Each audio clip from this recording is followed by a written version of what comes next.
नाज़रीन, पाकिस्तान के ट्विटर के ऊपर टॉप ट्रेंड चल रहा है जस्टिस काजी फाइज ईसा। यानी आज पूरा दिन एक दफा फिर सुप्रीम कोर्ट की लाइव समाअत हुई, लाइव नशियात पाकिस्तान के तमाम तर प्राइम टेलीविजन के ऊपर, तमाम तर पाकिस्तान का न्यूज चैनल आज सिर्फ और सिर्फ सुप्रीम कोर्ट के अंदर की जो प्रोसीडिंग्स हैं वो दिखाता रहा। पाकिस्तान का तमाम तर सोशल मीडिया इस सारे मामले के साथ इंगेज रहा। यानी तमाम तर पाकिस्तान के न्यूज चैनल, पाकिस्तान के अंदर जो बड़ी खबर बनी वो सिर्फ और सिर्फ ये थी कि सुप्रीम कोर्ट के अंदर एक लाइव समाअत चल रही है जहां पर सुप्रीम कोर्ट के तमाम तर मुअज़्ज़ज़ जजेस बैठे हुए हैं और बैठकर एक ही मामले के ऊपर supreme court practice and procedure act के ऊपर समाअत कर रहे हैं। और वो समाअत चली जा रही है। आज दूसरा दिन था जो कि पूरा इसी सारी कार्रवाई को कवर करता रहा और अब ये मामला अगले मंडे तक के लिए मौखर कर दिया गया और मंडे वाले दिन दोबारा से इसके ऊपर समाअत होगी और शायद उस दिन कोई इसके ऊपर फैसला आ जाए। आज कुछ रिमार्क्स पास हुए हैं, बड़े इंटरेस्टिंग और इंपॉर्टेंट रिमार्क्स हैं, वो आपके सामने रख देते हैं। लेकिन उससे पहले कामरान यूसुफ साहब का एक ट्वीट है, वो लिखते हैं कि सुप्रीम कोर्ट में 17 बंदे इसलिए भर्ती किए गए हैं कि जजेस की कुर्सियां आगे पीछे करें।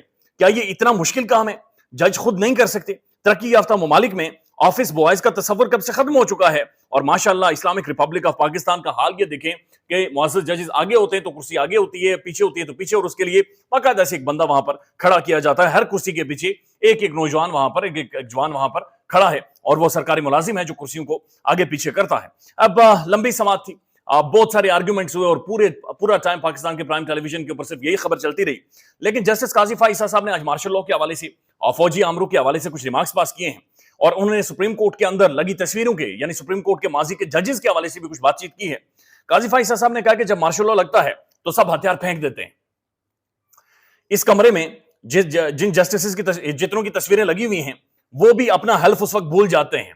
फिर ये सब कुछ ठीक कैसे होगा? यानी उन्होंने ये कहा कि जब पाकिस्तान में मार्शल लॉज लगे तो सुप्रीम कोर्ट ने, पाकिस्तान की अदालतों ने बहुत से नजरिया जरूरत के तहत उन्हें लीगल करार दे दिया।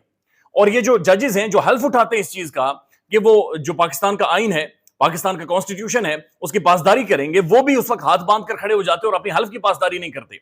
तो ये रिमार्क्स काजी फाइज ईसा साहब ने पास किया और मैं देख रहा पाकिस्तान के प्राइम टेलीविजन, तजियाकार सारे इसके ऊपर डिस्कस कर रहे हैं। लेकिन मामला यह है कि जहां पर सुप्रीम कोर्ट का फुल बेंच बैठकर एक मामले के ऊपर लाइव प्रोसीडिंग्स कर रहा है, लाइव समाअत हो रहा है, उसी दौरान पाकिस्तान में एक सियासी जमात के रहनुमाओं को उठाया जाता है और उन्हें गायब कर दिया जाता है। यानी कि मैं नहीं कर रहा, मैं आपको सिर्फ शाहजेब खानजादा, पाकिस्तान के जो प्रोमिनेंट सबसे बड़ा न्यूज शो करते हैं, उनका सिर्फ एक स्टेटमेंट वायरल है, वो आपके सामने रख देते हैं। पहले तहरीक इंसाफ के रहनुमा जमानतों के बावजूद बार बार गिरफ्तार किए जा रहे थे और अब लापता किए जा रहे हैं। फरूख हबीब, उस्मान डार, सदाकत अब्बासी और शेख रशीद को ना किसी अदालत में पेश किया गया और ना ही हुकाम बताने को तैयार हैं कि वो कहां पर है। तो ये शाहजेब खानजादा साहब कह रहे हैं कि जनाब तहरीक इंसाफ एक सियासी जमात के सीनियर तरीन लीडरान को इस मुल्क के अंदर से गायब किया जा रहा है, उन्हें किसी अदालत में पेश नहीं किया जा रहा। लेकिन जो मुअज़्ज़ज़ अदालत से रिमार्क्स पास होते हैं कि जब मार्शल लॉ आता है तो हम लोग हथियार फेंक देते हैं। तो ये भी इंसानी हुकूक का मामला है, ये भी उसी तरह की खौफनाकी है, ये भी उसी तरह का डर है, खौफ है।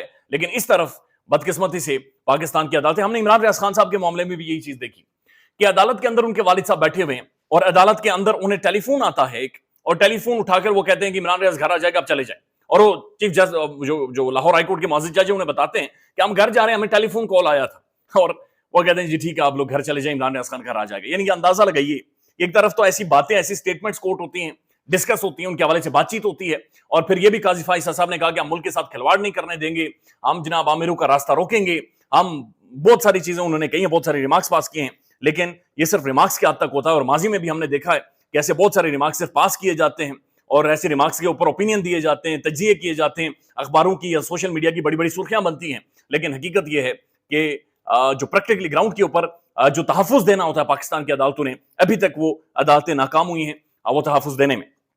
अब एक मशवरा दिया है एजाज हसन साहब ने, और एजाज हसन साहब ने जब ये मशवरा दिया तो उसके बाद एक कार्रवाई हुई है और ये बड़ी इंटरेस्टिंग कार्रवाई है और ये आपको बताएगी कि आने वाले टाइम में असल में इमरान खान के हवाले से किया क्या जा रहा है। और ये बड़ी बारीकी से कार्रवाई डाली गई है। इलेक्शन कमीशन ऑफ पाकिस्तान ने एक कॉज लिस्ट जारी की है और उसके मुताबिक इमरान खान को बतौर चेयरमैन तहरीक इंसाफ, यानी पार्टी के ओहदे से हटाने के हवाले से दरखास्तों पर समाअत होगी और तहरीक इंसाफ से जो बल्ले का निशान है, जो बैलेट पेपर के ऊपर बल्ले का तहरीक इंसाफ का निशान होगा, वो भी उनसे छीनने की, जो ऑलरेडी अलॉट हो चुका है लेकिन उसे दोबारा से, यानी उसे हटाया जाए, तहरीक इंसाफ से छीना जाए, उसके ऊपर जनाब समाअत होगी और उसके ऊपर बाकायदा सी एक कॉज लिस्ट जारी कर दी गई है कि आने वाले हफ्ते में इन सारी दरखास्तों के ऊपर अब इलेक्शन कमीशन ऑफ पाकिस्तान समाअत करेगा। यानी बात बड़ी वाज़ेह है कि ऐसे ग्राउंड्स बनाए जाएंगे, ऐसा माहौल क्रिएट किया जाएगा जहां पर इमरान खान को जो पार्टी चेयरमैन का ओहदा है, यानी तहरीक इंसाफ की जो चेयरमैन है, उस ओहदे से उन्हें हटाया जाए और जो तहरीक इंसाफ का जो निशान है बल्ले का, وہ دوبارہ سے ان سے چھین لیا جائے. یعنی اس سے پہلے جو درخواست ہے اس کے اندر یہ بنیادی نقطہ یہ رکھا گیا ہے کہ تحریک انصاف نے انٹرا پارٹی انتخابات نہیں کروائی. یعنی اس سے پہلے الیکشن کمیشن آف پاکستان میں اس چیز کی سماعت ہوئی اور سماعت ہونے کے بعد یہ جو نشانہ ہے الاٹ کیا گیا بلے کا. لیکن اب دوبارہ سے اس درخواست کو سنا جائے گا, دوبارہ سے نکالا جائے گا کہ انٹرا پارٹی انتخابات ہوئے تھے یا نہیں ہوئے تھے. اور یہ جو عمران خان کا معاملہ ہے کہ جن عمران خان کو چیئرمین شپ کے عہدے سے یعنی ہٹایا جائے, اور اس کی وجہ یہ کہ توشہ خانہ میں یہ نااہل ہو چکے ہیں. اب یہ توشہ خانہ وہی ٹرائل ہے جس میں عمران خان کی سزا معطل ہے. یہ وہی کیس ہے جو کہ جج ہمایوں دلاور صاحب نے بڑی سپیڈ کے ساتھ, بڑی پھرتی کے ساتھ چلایا تھا. اور جو موجودہ سائفر کا کیس چل رہا ہے, تحریک انصاف اس معاملے کو اور اس معاملے کو دونوں کو جوڑ رہی ہے اور کہہ رہی ہے کہ یہ بھی جناب اپنے آپ میں ایک الگ ہی مقدمہ جو کہ خفیہ بھی چلایا جا رہا ہے اور سپیڈی وے میں یعنی بہت تیزی سے بھی چلایا جا رہا ہے. اور مقصد صرف ایک ہے کہ عمران خان کو پارٹی عہدے سے ہٹایا جائے اور بالکل سائیڈ لائن پر کیا جائے. اب اعجاز حسن صاحب کیا کہتے ہیں, ان کا بغا جیسے ویڈیو کلپ اس کے اوپر وائرل ہے.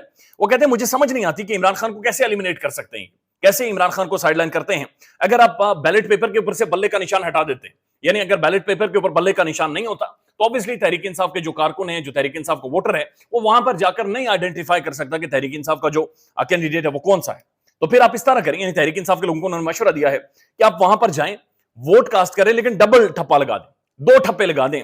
اس سے یہ ہوگا کہ آپ کا ووٹ ضائع ہو جائے گا. تو جب گنتی ہوگی یعنی ووٹ کاؤنٹ ہوگا, دوبارہ سے گنا جائے گا, تو پھر یہ دیکھا جائے گا کہ جو ووٹ ضائع ہوئے ہیں یعنی ڈبل ٹھپے کی وجہ سے جو ووٹ ضائع ہوئے ہیں, ویسٹ ہوئے ہیں, ان کی تعداد کتنی ہے اور جو ووٹ ڈالے گئے ہیں ان کی تعداد کتنی ہے. یعنی ایک طرف تو ووٹ ڈالے گئے ان کینڈیڈیٹس کو, مسلم لیگ نون, پیپلز پارٹی, مولانا فضل الرحمان یا مختلف جو پولیٹیکل پارٹیز ہیں انہیں تو ووٹ ڈالے جائیں گے, لیکن دوسری طرف تحریک انصاف کا جو کارکن ہوگا ڈبل ٹھپا لگا کر آ جائے, یعنی ووٹ کاؤنٹ ہی نہ ہو, ووٹ ضائع ہو جائے. تو جب وہ ووٹ ضائع ہونے کی جو تعداد آئے گی, اگر وہ لاکھوں میں ہے اور جو ووٹ ڈالے گئے وہ چند ہزاروں میں ہیں, تو آپ کو سمجھ آ جائے گا کہ گیم کہاں سے ہوئی اور یہ معاملات کس طرح سے مینج کیے گئے ہیں.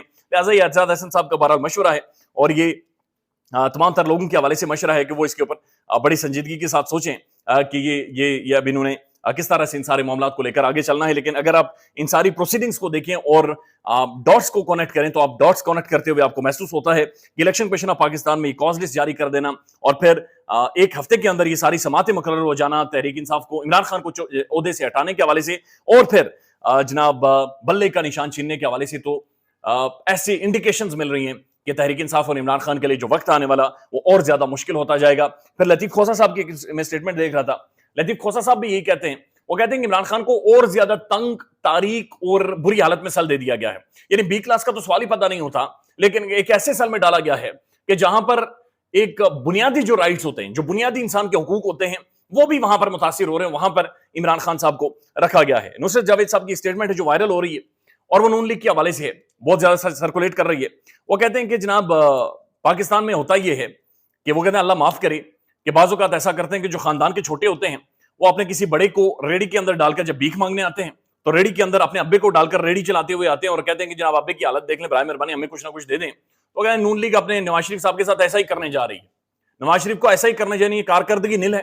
ان کی جو 16 ماہ کی حکومت رہی وہ فیل ہو گئی, ناکام ہو گئی, اور اب یہ نواز شریف صاحب کو اس ریڑی میں ڈال کر کرانا چاہ رہے ہیں اور ریڑی کو سامنے رکھتے ہوئے یہ بنیادی طور پر یہ پیغام دیں گے کہ یہ وہ نواز شریف ہے, لہٰذا برائے مہربانی کچھ نہ کچھ یہاں پر نواز شریف کا منہ دیکھ کر ووٹ کاسٹ کریں اور یہاں پر ساری چیزیں مینج کریں. ساتھ ساتھ پاکستان آسٹریلیا کا پریکٹس میچ جاری ہے. اگین پاکستانی ٹیم پھنستی ہوئی نظر آ رہی ہے. یہ اگین ایک بڑی خبر ہے کہ پاکستانی ٹیم کی جو باڈی لینگویج ہے, جو ایک کلر انسٹنکٹ ہے, جو ایک ہونا چاہیے, کرزما ٹیم کے اندر دکھائی دینا چاہیے. ظاہر ہے 24-25 کروڑ کی اب نمائندہ ٹیم ہے, ورلڈ کپ کھیل رہی ہیں, اور لیکن وہ چیز ابھی تک دکھی نہیں ہے. اس کے اوپر بھی لوگ خاصے غصے میں ہیں. خیال رکھیے گا اپنا. اللہ حافظ. پاکستان میں اس وقت سب سے بڑا مسئلہ بولنے کا ہے. پاکستان میں بولنے نہیں دیا جاتا, زبانیں کھینچ لی جاتی ہیں, ڈر ہے, خوف ہے, ٹیرر ہے.